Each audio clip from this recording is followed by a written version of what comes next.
আসসালামু আলাইকুম ভিউয়ার্স, রফিক ফার্নিচারের পক্ষ থেকে স্বাগতম।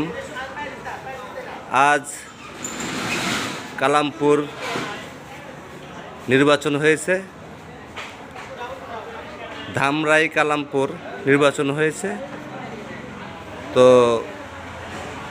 রসে ভরা টস টস লতিফ ভাইয়ের আনারস,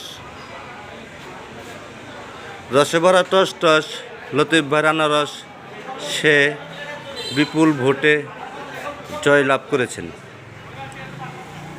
সেই সুবাদে আপনাদেরকে সবাইকে আমন্ত্রিত। আর ওই সুবাদে মেসার্স রফিক ফার্নিচার থেকে ঘুরে যাবেন। আসসালামু আলাইকুম, ভালো থাকবেন, সবার জন্য সুস্বাস্থ্য